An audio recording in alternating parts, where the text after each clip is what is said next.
हम पढ़ रहे थे कल बुद्धि, और बुद्धि का मैंने आपको एक सारणी याद करवाई थी।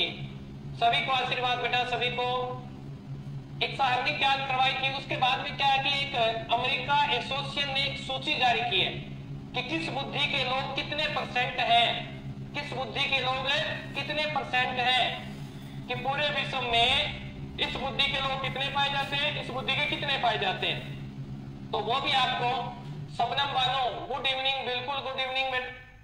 आगे गुड इवनिंग अर्चना, भारती, रितु, दीपिका, सभी को।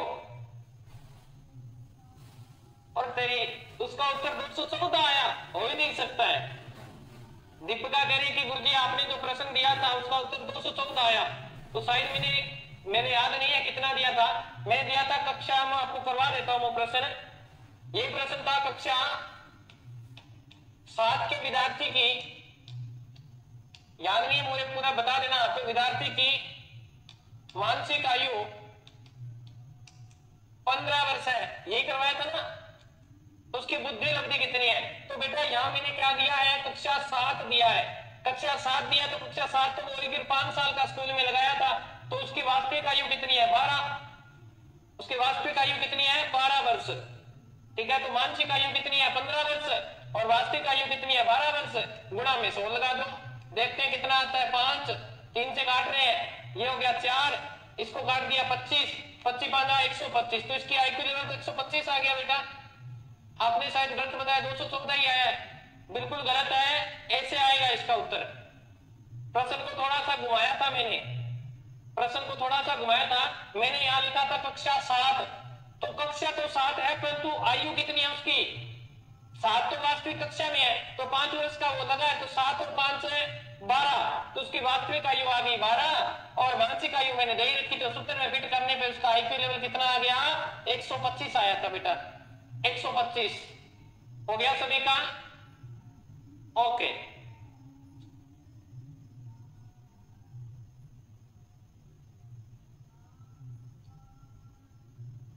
अब हम पढ़ रहे हैं अमेरिका एसोसिएशन की बुद्धि लब्धि की। क्या पढ़ने जा रहे हैं? सारणी वगैरह दी हुई है बेटा, उससे भी प्रश्न पूछ सकता है, तो वो सारणी आपको उतारनी है। जय भोलेनाथ बेटा, जय बेटा। ऊपर लिखना है आपने अमेरिका साइको एसोसिएशन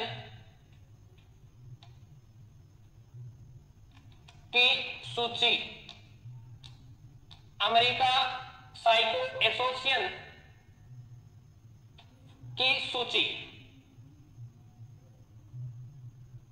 नहीं होगा, 12 की जगह 13 कैसे होगा? 5 वर्ष पूर्ण होने पे छठी क्लास, जब 6 वर्ष का हुआ तो पहली क्लास में था वो, पहली क्लास में 12 की जगह 13 नहीं होगा। नहीं होगा भाई, जब कभी भी ऐसा प्रश्न आए उसमें 5 ही जोड़ना है। हाँ, सभी जगह 5 ही ऐड करना है। अगर कक्षा का प्रश्न दे रहा है वो, तो उसमें 5 ही ऐड करना है। ठीक है बेटा, ओके। तो इस सारणी को बनाए। इस साइड में आपने लिखना है श्रेणी, क्या लिखना है? श्रेणी। दूसरी जगह लिखना है बुद्धि लब्धि, और यहां लिखे जनसंख्या का प्रतिशत, जनसंख्या का प्रतिशत, प्रतिशत, जनसंख्या का प्रतिशत। लिख लिया? हाँ बिल्कुल, 5 ही ऐड करना है बेटा, सभी जगह 5 ही ऐड होगा। सभी जगह क्या होगा? 5 ही ऐड करना है, बार बार न पूछे यहां पे। तो सबसे पहले यहां आपने लिखना है मंदित या चुनौतीग्रस्त, चुनौतीग्रस्त बालक, बालक यानी मंदित बालक कह सकते हो, या इसे चुनौतीग्रस्त बालक भी कह सकते हो। और इनका आईक्यू लेवल जो बताया है उन्होंने बताया 70 से कम, 70 से कम। ओके, ये टोटल दुनिया में कितने प्रतिशत है? इनका प्रतिशत कितना है दुनिया में? तो 2.2% है बेटा। कितना है? 2.2% है। ठीक है, फिर देखें दूसरा, इसके अंदर आपने लिखना है सीमावर्ती, यानी औसतन कह सकते हो आप, सीमावर्ती। ठीक है। सीमावर्ती में इन्होंने जो आईक्यू लेवल बताया वो 70 से 80 बताया है, 70 से 80 बताया है। और टोटल दुनिया में इनका 16% के समथिंग है, सॉरी टोटल दुनिया में ये है 6-7%, 6-7% सीमावर्ती, ठीक है। फिर निम्न औसत, निम्न औसत, निम्न औसत ये दुनिया में कितने हैं, सॉरी इनका निम्न औसत की बात करें तो ये हो जाएगा 80 से 90, 80 से 90। टोटल दुनिया में कितने हैं 16.1%, 16.1%। कोई बात नहीं कह देंगे बेटा। फिर है आपका औसत, औसत यहां लिखना है औसत। और औसत मैंने आपको बताया था, कल भी बताया था, 90 से 110, 90 से 110 ये होते हैं 50%। इन तीनों को जोड़ोगे ना तो मैं इन तीनों को जोड़ोगे तो ये 25% निकलेंगे। क्या निकलेंगे 25% है ये तीनों का योग। 16.1, 6.7 और 2 का योग 25, 50 ये हो गए। तो फिर कौन से बच गए 25% ही तो बचे हैं, 6.7 है। उत्तर मिल गया होगा, जो प्रश्न पूछ रहे थे उनको उत्तर मिल गया होगा। अब मिल गया ना उत्तर, है समझ में आ गया होगा बेटा। ये औसत है तो इसको आगे वाला हो जाएगा अपना उच्च औसत। क्या हो जाएगा उच्च औसत। और उच्च औसत में आईक्यू लेवल हो जाएगा 110 से 120। और अब कुछ नहीं करना, आपको सिर्फ इतना ध्यान रखना है कि जो ये संख्या आएगी ना ये यहां आएगी, अब सीधी की सीधी 16.1%। ये जो संख्या आएगी ये यहां आएगी 6.7%। और ये जो आएगी ये यहां आएगी 2.2%। बस कुछ नहीं करना है, जो चीजें जैसी थी वैसी की वैसी हमने यहां लिख ली है। अब आ जाएगा 2 नंबर पे आएगा आपका श्रेष्ठ। क्या बोलेंगे इसे श्रेष्ठ। श्रेष्ठ का आईक्यू लेवल आपको लिखना है 120 से 130। कितना है टोटल जनसंख्या का, ये ऐसे लिख लें आप, ठीक है।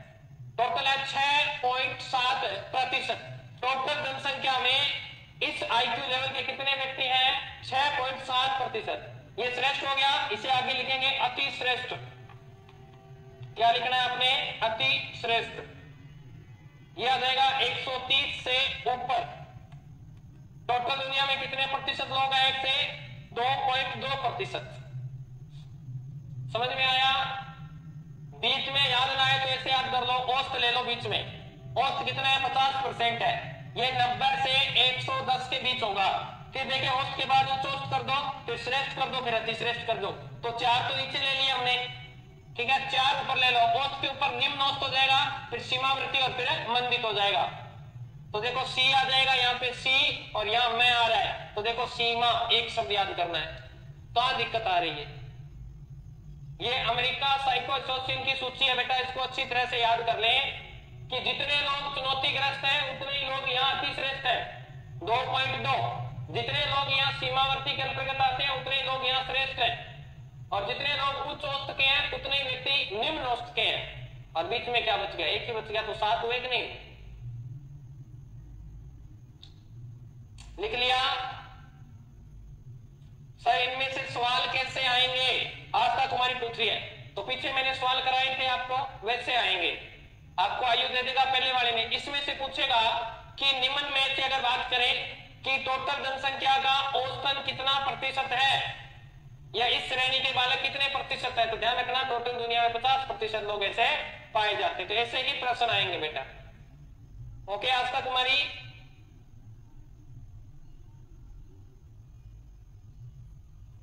सॉरी यहां से एक महत्वपूर्ण फैक्ट और लिखना है आपने, फिर ये टॉपिक आपका कंप्लीट हो जाएगा।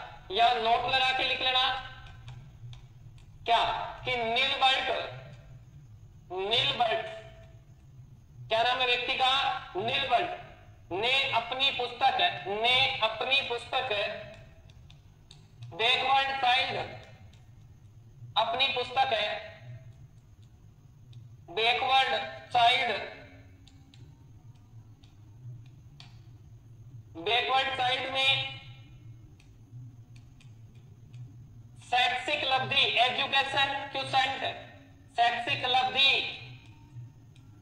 इसे शॉर्ट में हम ई और क्यू से प्रदर्शित कर सकते हैं। ई क्यू याद रखना, ई क्यू का अर्थ है एजुकेशनल, यहां लिख रहा हूं, लिख लेना EDUCATIONAL, ठीक है, एजुकेशनल, QUTIENT, क्यूसेंट इसका फुल फॉर्म है, ठीक है ना। शैक्षिक उपलब्धि का परिचय दिया, पेपर में पूछा गया है कि EQ का अर्थ क्या होता है, तो EQ का अर्थ होता है जो शैक्षिक उपलब्धि उसे बोलते हैं, का परिचय दिया, ठीक है। तो EQ का अर्थ ये भी होगा, आगे जैसे आएगा उसमें मैं अलग भी बताऊंगा। और बताया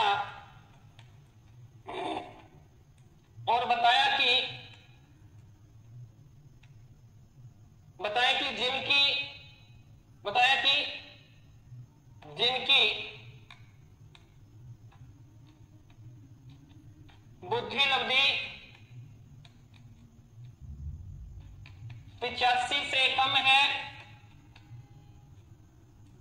हो उसे पिछड़ा बालक कहते हैं, उसे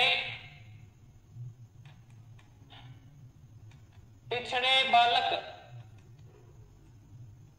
कहते हैं। अब सेम सूत्र दिया इन्होंने, जो पीछे करके आए हैं वैसा ही सूत्र इन्होंने दिया। क्या दिया, EQ बटे, मानसिक नहीं दिया यहाँ पे, एजुकेशनल एज, ई का क्या हो जाएगा, एजुकेशनल एज बटे क्रोनोलॉजिकल एज गुणा में 100। तो EQ का अर्थ है शैक्षिक उपलब्धि, अगर आप लिखना चाहो तो शैक्षिक उपलब्धि, E का अर्थ है शैक्षिक आयु और C का अर्थ है वास्तविक आयु गुणा में 100। अनिता तलगेरिया क्लास रुक गई है बेटा, आपकी क्लास रुक सकती है, हमारे पास सही चल रही है बेटा। तो ये आपकी कंप्लीट हुई कौन सी बुद्धि, सामान्य बुद्धि। लिख लिया सभी ने, चलिए अगर लिख लिया तो नेक्स्ट अपने स्टार्ट करते हैं, नया टॉपिक है, देखता हूं मैं, हाँ लिख लिया सभी ने, ठीक है। इमोशनल इंटेलिजेंस,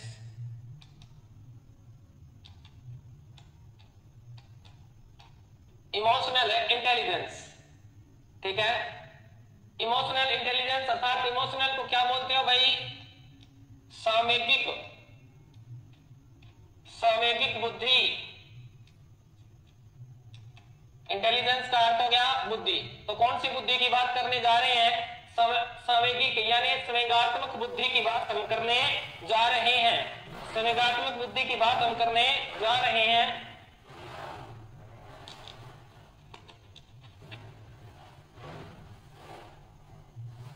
ओके सर, बाकी है लिखना, अभी बाकी है आपका लिखना। रेखा बहुत धीरे लिखते हो बेटा, लिख लो।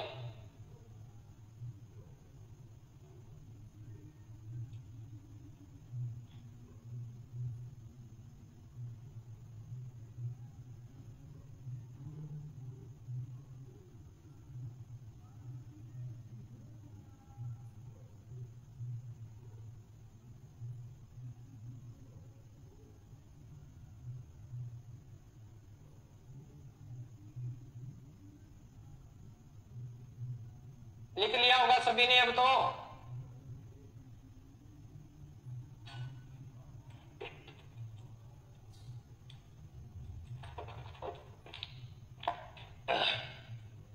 लिख लिया ना सभी ने, चल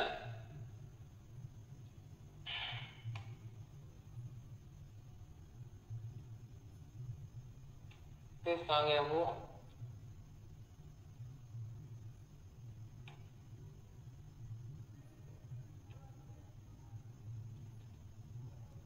नया टॉपिक है बेटा, बिल्कुल नया, ठीक है, बिल्कुल नया टॉपिक है। लिखो इमोशनल इंटेलिजेंस,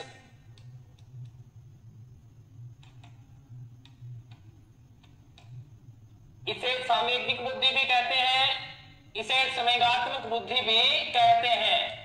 संवेगात्मक बुद्धि समझाएंगे कि ये शब्द क्या है, कैसे है, किस प्रकार है। संवेगात्मक है बुद्धि। मनीषा बहुत अच्छा, आप साथ साथ लिख लेते हैं, बहुत ही बढ़िया बात है बेटा। तो तो हम सबसे पहले संवेगात्मक बुद्धि को डिफाइन करते हैं कि इसका अर्थ क्या है। संवेगात्मक बुद्धि क्या होती है, पहले इसी को डिफाइन कर लेते हैं। संवेगात्मक बुद्धि, हम कई बार क्या करते हैं, हम कहते हैं कि ये तो भावनाओं में बह गया, ये शब्द हमें सुनने को मिलता है, ये भावनाओं में बह गया। फिर कई बार ये शब्द सुनने को मिलता है, यार मेरा तो दिमाग ही काम नहीं कर रहा था, मैंने ये गलत काम कर दिया। उस समय जो चीजें हैं वो आपकी सामयिक बुद्धि है बेटा। संवेगों पर आपका नियंत्रण नहीं था और आप सामयिक जब बुद्धि काम करती है तो सामान्य बुद्धि काम करना छोड़ देती है। जैसे कैसे गुरुजी? जैसे हम भयभीत होते हैं, जब हम भयभीत होते हैं तो सामान्य बुद्धि काम करना छोड़ देती है और सामयिक हम पर क्या हो जाते हैं, हावी हो जाते हैं। जैसे हम भयभीत होते हैं तो हमारे रोंगटे खड़े हो जाते हैं, शरीर कांपने लग जाता है, हम भयभीत हो जाते हैं। उस समय सामान्य बुद्धि काम नहीं करती। अगर सामान्य बुद्धि काम करती तो हमें डर नहीं लगता। यानी सीधी सी बात होगी, उचित समय पर उचित संवेगों का प्रदर्शन करना सामयिक बुद्धि कहलाएगा। हम कई बार खुद को रोकना चाहते हैं, हमें रोना आता है, कई बार रोकना चाहते हैं परंतु रोक नहीं पाते, कंट्रोल नहीं कर पाता। उस समय जो बुद्धि है वो सामयिक बुद्धि क्या है, प्रबल है। कई बार हम होते हैं, हम रोना चाहते हैं परंतु रो नहीं पाते, तब हमारी सामान्य बुद्धि क्या है, एक्टिव है। कई बार हम हंसना चाह रहे हैं, कंट्रोल कर रहे हैं परंतु रुक नहीं रही है, तो हम हमारे वहां संवेग काम कर रहे हैं, संवेग काम कर रहे हैं। हम पढ़ रहे हैं, हमारा माइंड कहीं और चल रहा है, हमारा माइंड रोमांटिक क्रियाएं कर रहा है, तो वहां संवेग ज्यादा प्रबल है, इसलिए सामान्य बुद्धि काम करना छोड़ देती है। तो समझ में आया, संवेगात्मक बुद्धि का अर्थ है उचित समय पर उचित संवेगों का क्या करना, प्रदर्शन करना, क्या कहलाएगा, संवेगा। अगर बात करें संवेग, संवेग शब्द इमोशन शब्द से बना है, जो लैटिन भाषा के इमोवेयर शब्द की उत्पत्ति है और जिसका अर्थ है उत्तेजित हो जाना। जब क्रोध करते हैं तब हम मार देते हैं अगले को। जो बिल्कुल ऐसा कमजोर सा व्यक्ति देखा होगा आपने, जब कभी गुस्से में होता है तो बड़ों बड़ों को धराशायी कर देता है, ठीक है, मार देते हैं और उसको, तब उसका कौन सा सामयिक बुद्धि काम करती है, परंतु कुछ समय के बाद उसे पछतावा होता है कि यार तूने गलत किया, तुझे नहीं मारना था, तब वहां सामान्य बुद्धि काम कर रही है। समझ में आया?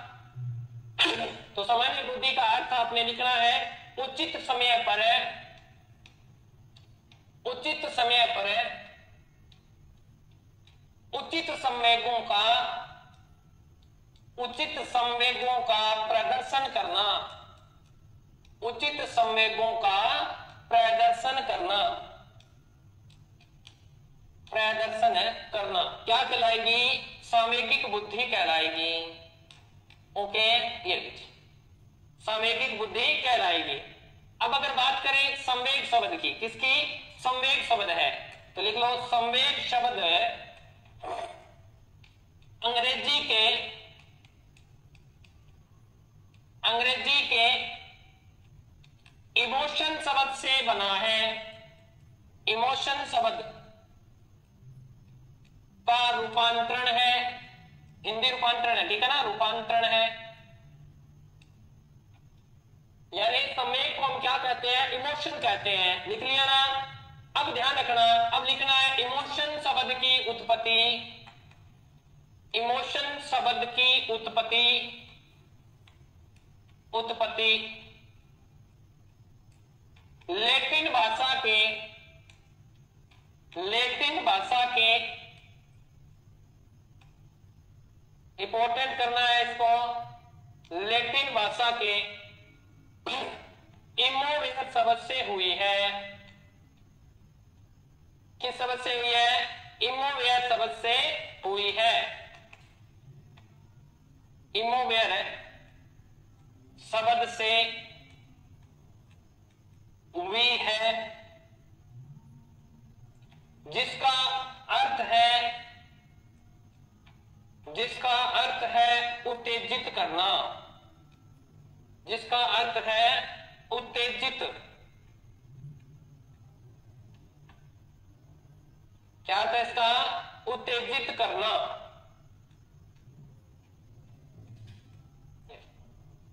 उत्तेजित करना।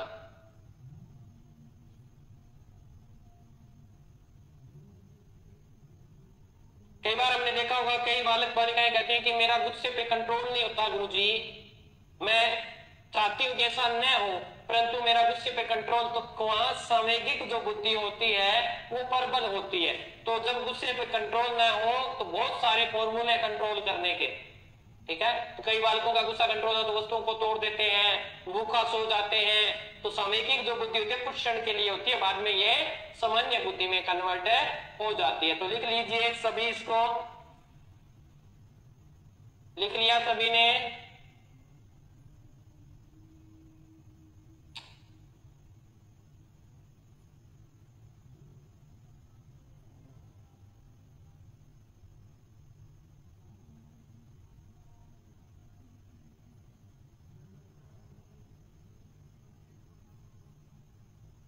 ठीक है।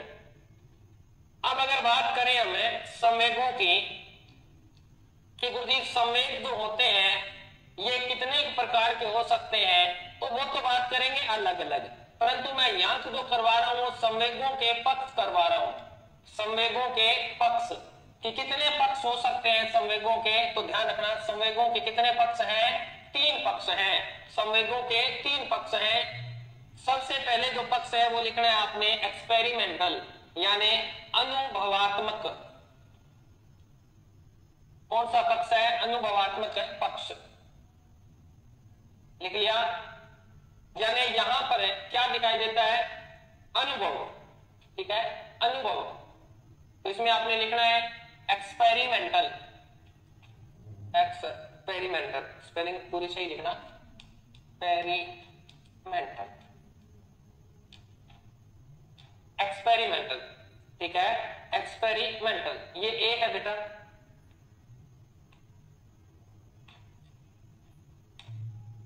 एक्सपेरिमेंटल, ये तो लिख लिया। ओके, 2 नंबर आपने लिखना है बेटा फिजियोलॉजिकल अर्थात शारीरिक पक्ष। फिजियोलॉजिकल कौन सा पक्ष होता है, शारीरिक पक्ष होता है जिसमें शरीर पर क्या करना होता है, कंट्रोल करना होता है बेटा। फिजियोलॉजिकल,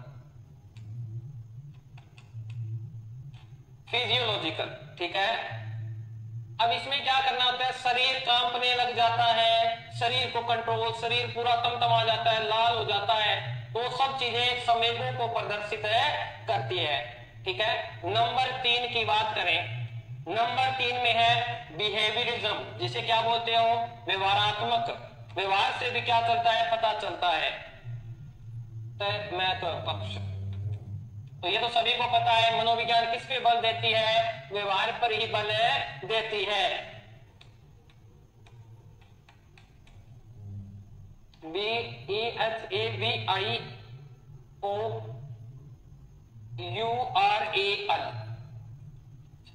ये 3 पक्ष होते हैं संवेगों के। प्रश्न सीधा पूछ सकता है संवेगों का पक्ष शामिल है, तो 3 प्रकार से हम संवेगों को पहचानते हैं। पहला तो अनुभव होता है, जैसे हम कई बार किसी के चेहरे को देख कर अनुमान लगा लेते हैं कि इसको टेंशन है। कई बार हम चेहरे को देखिए आज बहुत खुश है, तो वो संवेग प्रदर्शित की वजह से उस समय उसकी बुद्धि कार्य करती है। संवेग जब व्यक्ति खुश होता है तो वो अलग प्रकार की बातें करता है, दुखी होता है। फिर आता है शारीरिक पक्ष, ठीक है, हाथ तेज चला रहा है या गुस्से में चला रहा है, प्यार से कार्य को कर रहा है, तो इसी से भी संवेगों का पता चल जाता है। व्यवहार से पता चल जाता है, आपके बोलचाल से पता चल सकता है। तो संवेगों को हम 3 तरह से पहचान सकते हैं और तीनों पक्ष मैंने आपको लिखवा दिए हैं। ओके बेटा, अब आपको यह भी पूछ सकता है कि संवेगों के पक्ष है तो संवेग होते कितने हैं। संवेग 2 ही प्रकार के होते हैं, यहां लिख लीजिए। पहले मैं परिभाषा लिखवा देता हूं, एक तो वुडवर्थ की परिभाषा लिखो। एक तो वुडवर्थ की परिभाषा लिखनी है आपने कि संवेग व्यक्ति की उत्तेजित दशा है। संवेग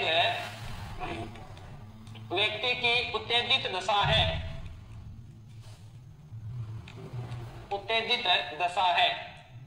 इसमें व्यक्ति क्या हो जाता है, उत्तेजित हो जाता है, ठीक है। फिर वैलेंटाइन की बात करें, वैलेंटाइन,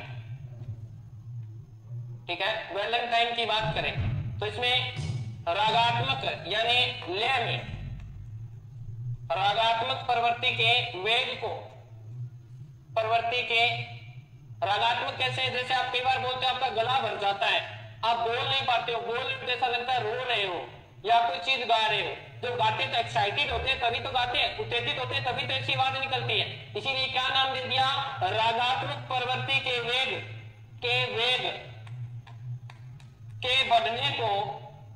बढ़ने को संवेग कहते हैं। क्या कहते हैं, संवेग कहते हैं। ओके, क्या कहते हैं, संवेग कहते हैं। ये परिभाषाएं हैं, लिख लिया सभी ने? ऊपर कर रहा हूं, नीचे मैं अलग समझा रहा हूं, आप समझते जाए। यहां कर रहे हैं संवेग के प्रकार। संवेग के प्रकार, संवेग बेटा दो प्रकार के होते हैं। संवेग दो प्रकार के होते हैं। कौन कौन से होते हैं, देखो। पहला होगा जो आपको सुख देगा तो उसे बोल देंगे सुखद संवेग। दूसरा जो आपको दुख देगा, दुखदायी संवेग, वो क्या होंगे, दुखद संवेग। तो यहाँ डेफिनेशन लिखवाने की आवश्यकता नहीं है, आप समझ रहे होंगे। यानी सुखद संवेग से हमें खुशी मिलती है ना, प्रसन्नता जिसे आप बोलते हो, आनंद आता है, आनंद, ठीक है, की प्राप्ति होती है। किससे, सुखद संवेग से। परंतु अगर बात करें दुखद से तो यहाँ पीड़ा, दुख, ठीक है, किसका, दुख। तो यानी जहां से पीड़ा, दुख, ये चीजें मिलती है वो क्या हो जाएगा, दुखद संवेग, पीड़ा, दुख आदि। तो इसमें दुखद संवेग में क्या होता है, व्यक्ति ज्यादा इमोशनल हो जाता है तो दुखी होकर वो खुद को समाप्त करने का प्रयास भी कर सकता है, यानी आत्महत्या की तरफ वो बढ़ सकता है। ओके बेटा, लिख लिया सबने?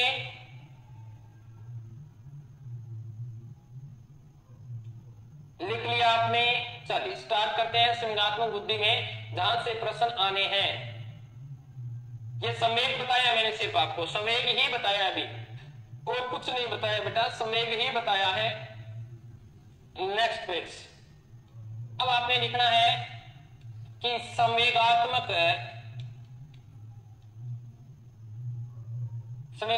बुद्धि शब्द का सर्वप्रथम प्रयोग, बुद्धि शब्द का सर्वप्रथम प्रयोग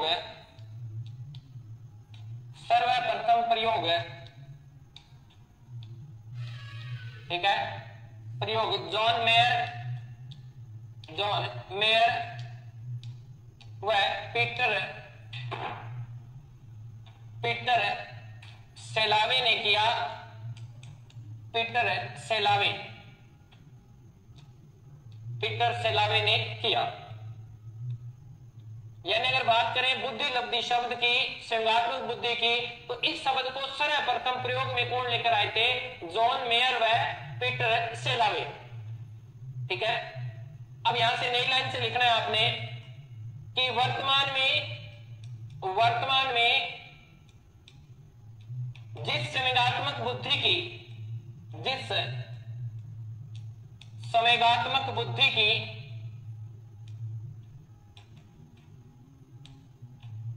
की चर्चा होती है उस वर्तमान में जिस संवेगात्मक बुद्धि की चर्चा होती है वह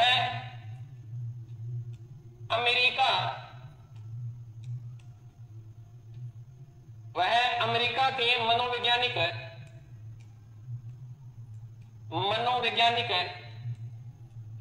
इंपॉर्टेंट कर लेना इसको, मनोवैज्ञानिक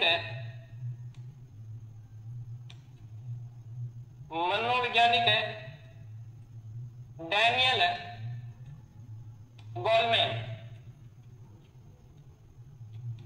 कौन है, डैनियल गोलमैन। कि वर्तमान में अगर किसी का नाम लिया जाता है तो डैनियल गोलमैन का नाम लिया जाता है। इन्होंने इसमें क्या किया, बहुत बढ़िया काम किया, ने दी है। तो यही प्रश्न आपके बार बार एग्जाम में आता है, इसलिए IMP कर लेना, इस इंपॉर्टेंट कर लेना। आपको पूछे संवेगात्मक बुद्धि का संबंध किससे है, तो ऑप्शन में आपको डैनियल गोलमैन ऑप्शन में मिलेगा। अगर पूछे संवेगात्मक बुद्धि का सर्वप्रथम प्रयोग किसने किया, तो वहां आपको जॉन मेयर और पीटर सेलावे का नाम है लेना है। समझ में आई। अब इस डैनियल गोलमैन ने क्या किया, इन्होंने 1995 में एक पुस्तक लिखी। 1995 में पुस्तक, क्या नाम था, पुस्तक लिखी और नाम यहां लिख रहा हूं मैं, पुस्तक का नाम भी पेपर में पूछ लिया गया है कि संवेगात्मक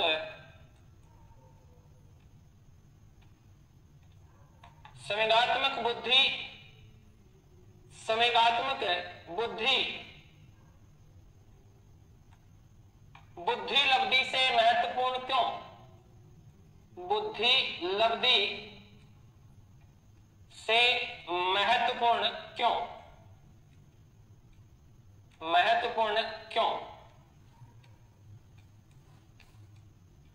यह पुस्तक का नाम था बेटा।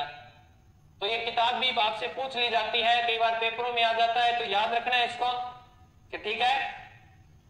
तो संवेगात्मक बुद्धि लब्धि से महत्वपूर्ण क्यों, अब इसमें लिखना है इस पुस्तक में गोलमैन ने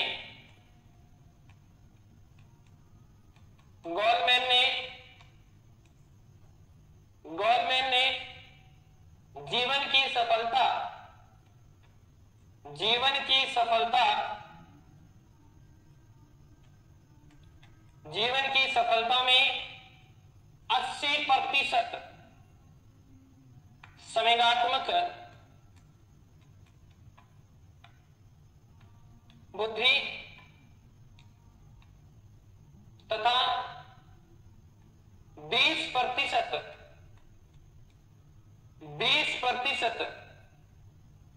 बुद्धि लब्धि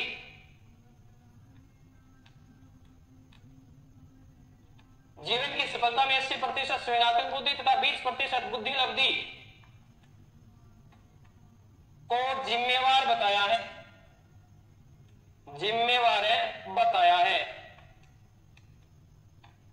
तो कहते हैं कि अगर आपने अपने संवेगों पर नियंत्रण कर लिया तो आप किसी भी क्षेत्र में क्या है, कामयाब हो सकते हैं। अगर आपका संवेगों पर नियंत्रण नहीं है तो आप किसी भी फैक्टर में चले जाना, किसी भी क्षेत्र में चले जाना, आप क्या है, फेल हो जाएंगे। तो कहता है कि संवेगों पर सबसे ज्यादा क्या करना चाहिए, नियंत्रण। बोलने का तरीका, लहजा आपका अच्छा होना चाहिए। आप गुस्सा आए तो भी कंट्रोल करें।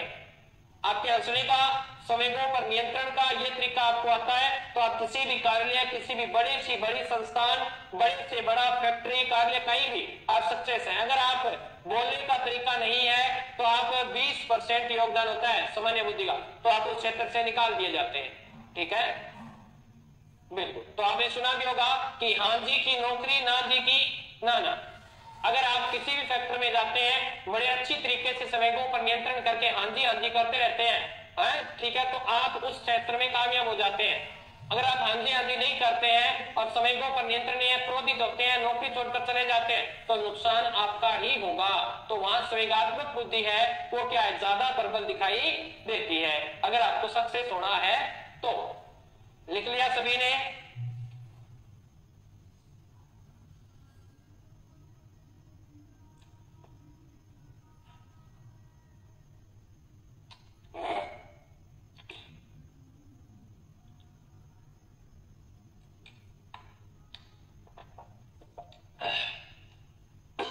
बताइए,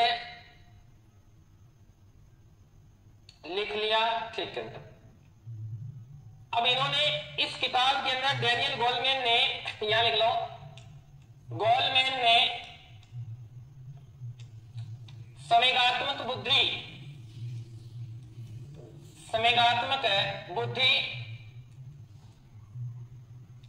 के 5 तत्व बताए हैं। कितने? 5 तत्व बताए। अब ये कौन कौन से बताए हैं वो देख लेते हैं। 5 तत्व बताए हैं या 5 भाग, सॉरी 5 भाग लिखो इसको, 5 भाग बताए। कौन कौन से बताए हैं? 1 नंबर भाग की बात करते हैं। सबसे पहले आदमी को सब जागरूक क्या होना पड़ेगा, सब जागरूक। हम इसे आत्म चेतन भी बोल सकते हैं कि व्यक्ति को सबसे पहले खुद को चेतना होता है, यानी खुद को पता चलता है कि मैं क्या हूं, तो ये संवेगात्मक बुद्धि का पार्ट होता है। 2 नंबर, यानी मैं किस समय एक्साइटेड हो जाता हूं, है ना। संवेगात्मक बुद्धि वही तो है कि मैं किस समय कमजोर हो जाता हूं। कई बार ऐसी चीज आती है, वो चीज आती है, हम कमजोर हो जाते हैं। तो आपका वीक पॉइंट क्या है, वो चीज से जागरूक, उस समय पर आप नियंत्रण करना सीखें। कि हमारे कई बार बड़ा बोल देते हैं, बड़प्पन जो होता है, मुंह से बोल निकल जाते हैं, तो उसकी वजह से भी किसी को दुख पहुंच सकता है। ये बात आप ध्यान रखें संवेगात्मक बुद्धि में। तो सबसे पहले स्वयं को जागरूक करें कि आप किस समय एक्साइटेड हो जाते हैं, उत्तेजित हो जाते हैं, और उस उत्तेजित दशा पर सबसे पहले आपको क्या करना है, आत्म नियंत्रण करना है। तो दूसरा भाग हो जाएगा इसका आत्म नियंत्रण। समझ में आया। सबसे पहले खुद को जगाना है, आत्म नियंत्रित करना है। फिर तीसरा, जैसे आत्म नियंत्रित करोगे खुद को मोटिवेट करें, आत्म प्रेरणा, खुद से मोटिवेट हो जाएं कि मेरा ये वीक पॉइंट है, मुझे इसको दूर करना है। फिर आएगा सिंपैथी, यानी समानुभूति। सहानुभूति बोलते हो क्या आप, ठीक है, सहानुभूति नहीं समानुभूति बोलना है इसको, एम्पैथी लिख लेना इसका, समानुभूति नहीं बोलना है। लिखो EMPATHY, सिंपैथी या एम्पैथी बोलोगे इसको है। और लास्ट है आपका 5 नंबर है सामाजिक कौशल, यानी समाज में आपको किस तरह का व्यवहार करना है, ये आपको संवेगात्मक बुद्धि से ही सीखने को मिलेगा। सामाजिक कौशल, बताइए यहां तक सभी को समझ में आ गया होगा ऐसा मैं सोचता हूं।